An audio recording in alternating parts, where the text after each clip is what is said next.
Tarian. Piye tarian dulu. Joget kok iso kram. Yayi Panji Daya. Apa Kakang? Lanang to itu. Lanang. Opo Kakang Panji Bancak? Ya. Yayi. Opo? Kosek. Wong iki apa kok? Yayi Panji Bancak. Daya. Opo Kakang? Iki ana apa Yayi?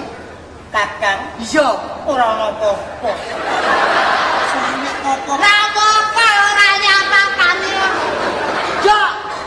Negara tentrem, praja Jenggala wis ora enek huru-hara maneh. Merga ratune wis kepilih kalau wakile ratu wis kepilih ngono lho. Aku ora nyawa kedawan lali aku. Memang ora maca naskahe lho piye? Aku maca tapi kata-katane lho. Lah kata-katane ya diapalne. Soal kata-kata itu penting nek kata-katane gak cocok aku. Kakan kata-kata. Yayi Panji Daya, Yayi. Apa Kacang? Kakang. Lah kumu apa? Kacang. Lho. Yayi Panji Daya, Yayi. Apa? Action aku disoting kok action. Bisa jadi artis ora? Ngapa? Kang gue ngadap dhewe.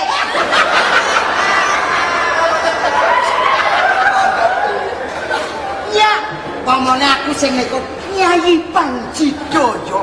Lah opo to Kakang? Jadi ekspresi kita itu supaya dilihat dari sana itu kelihatan bagus. Malah negeri. Opo kita itu ketoprak menyongsong Indonesia baru supaya kelihatan penampilannya bagaimana gitu ekspresi wajahnya. Yayi Panji Daya, Yayi. Opo Kakang? Kepiye pawartane praja Jenggala? Nyan. Opo kabeh padha tentrem? Aku di. Karo kancane dhewe kok wedi. Aku rumaksaku kaya ndamah. Kowe saiki aku sing dadi kowe. Aku sing dadi Dayoke.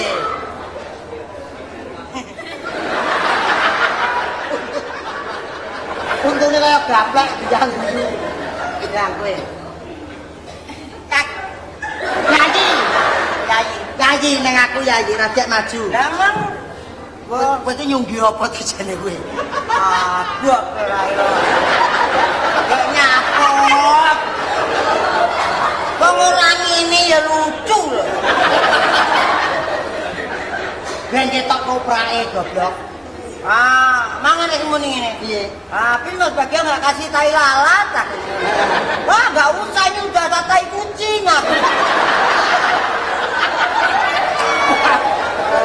Lah, kowe sing dadi Dayoke. Bancake.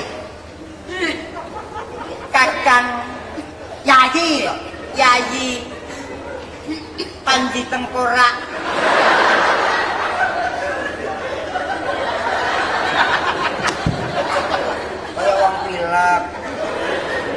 Awake dhewe dina iki diutus Rama Prabu Amiluhur. Iki sida apa ora? Ya sida pokoke wong ora wis ngerti nek aku Bancak awakmu Daya. Tugas kita hari ini ya ta? Iya.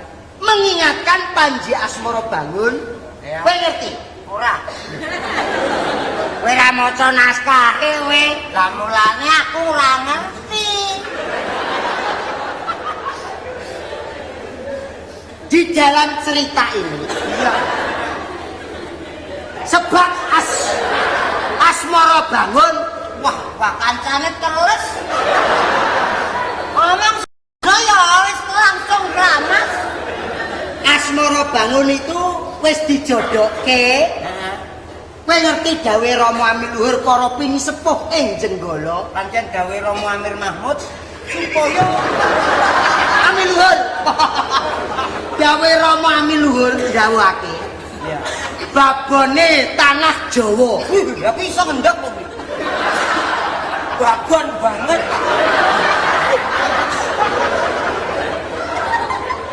Tekse sing bisa ngandhut wahyuning Gusti, wiji sejati sing besok ngeratoni tanah Jawa. Kuwi ora liya, Asmara Bangun kudu dhaup karo Galuh Candrakirana. Kaya wis jodone Kakang. Yayi, Kakang. Lah, ya Kakang ya Yayi. Ya sembarang lah. Kuwi wis dadi jodone mongko ngerti. Wis pirang pisowanan Asmara Bangun ora suman marang ngersani Rama Prabu Ami Luhur. Mongko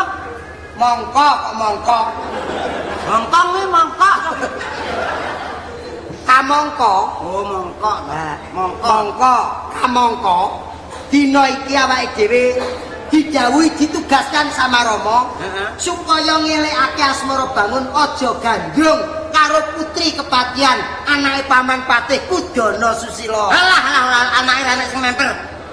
Alah. Cah loro kae lho ngesti karo apa piye ta? Alah. Anake Patih Kudana Karsa cah loro ngesti karo ngreni. Alah. Kowe wis ro ta? Wis ro. Lah ya jelas urung ta. Engkel ta. Mlebu ing layang kabar terbitan Jenggala. Heeh. Kuwi Anu mlebu Madiun Pos kuwi. Nah, para kuli disket kuwi, kuli tinta kuwi nulis menawa ayune ngreni karo Ngesti iki ngampe iso milut.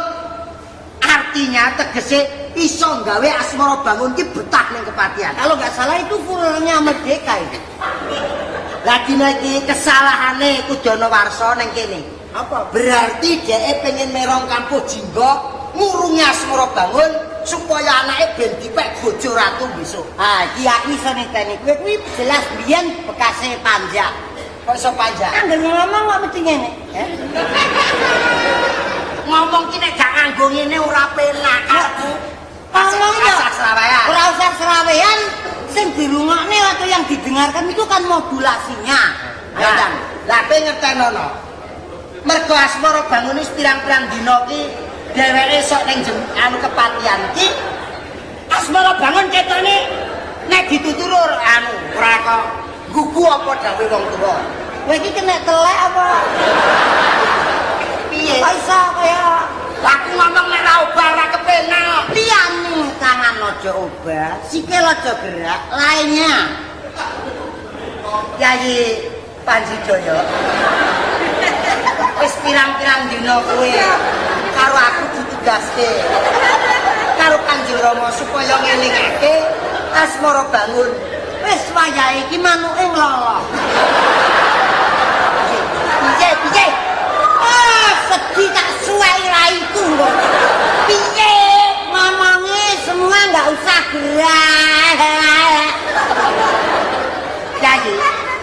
Pekarane iki dina Asmara Bangun iki ana kepatihan iki Kulino ge ndelok ndok.